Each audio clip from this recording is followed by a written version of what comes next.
চাওক আচলতে খুব এটা দুখ লগা বিষয় আমাৰ যিমানবিলাক কৃষক আছিলে আমাৰ দ অঞ্চলত বসবাস কৰা আমাৰ মানুহবিলাকে আচলতে প্ৰধান তেওঁলোকৰ চাউল মুঠিৰ যিটো গুটোৱাৰ আচলতে ব্যৱস্থা সেইটোৱে আছিলে বড়ো ধানৰ খেতিকণ গতিকে এইবাৰ যিহেতু বান আগতীয়া হ'ল জেঠ মাহতে বান আহিল গতিকে কৃষকে কোনো উৱাধি নাপালে কৃষি বিভাগৰ ফালৰ পৰা যদি কিছুমান ইয়াত মেচিনৰ ব্যৱস্থা থাকিলেহেঁতেন ধান কাটিবৰ কাৰণে খুব তৎক্ষণিকভাৱে মানুহবিলাকৰ আচলতে বহুত এটা সকাহ হ'লহেঁতেন সেই কথাবিলাক নহ'লে আমাৰ ইয়াত ক'ৰবাত দুই এটা ক'ৰবাত যদি মেচিন আছিলে ব্যক্তিগত যিবিলাক মেচিন সেই মেচিনবিলাক লগাই পেলাই তেওঁলোকে কিছুমান ধান দালে আৰু কিছুমান ধান তেওঁলোকে মানুহৰ আচলতে নিজে দাবলগীয়া হ'ল আচলতে এই অত্যাধুনিক বিজ্ঞান প্ৰযুক্তিবিদ্যাৰ দিনত কৃষি বিভাগৰ হাতত তেনেকুৱা দুই চাৰিটা মেচিন থকাটো খুব প্ৰয়োজনীয় আছিলে যিহেতু কৃষি প্ৰধান এখন ৰাজ্য হিচাপে আমি সেইটো নেদেখিলোঁ আৰু বোকাখাটত এইবাৰ এই বানত আচলতে ব্যাপক হাৰত মানুহৰ ক্ষতি হৈছে আমি কৃষি বিভাগক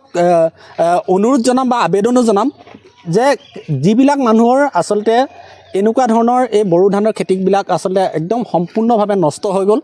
কিছুমানৰ 10 বিঘা মাটি আছিলে যদি তেওঁলোকে আধা বিঘা এবিঘা মাটিহে যেনে তেনে ঘৰলৈ চপাব পাৰিলে সেই বলীয়া বানত একেবাৰে সম্পূৰ্ণৰূপে ধ্বংস হ'ল গতিকে সেই ধানখিনি যিখিনি ধান এতিয়া পানী তলত আছিলে সেই ধানখিনি খোৱাৰ উপযোগী নহয় আমি বিভিন্ন জেগাত দেখিছোঁ যে সেই ধানত গজালি মেলিছে এতিয়া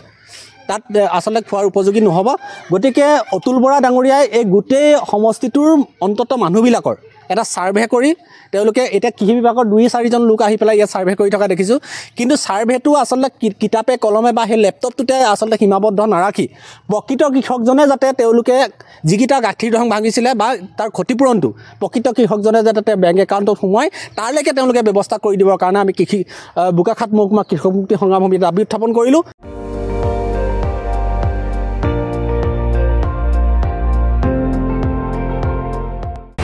আপুনি চাই আছে ND24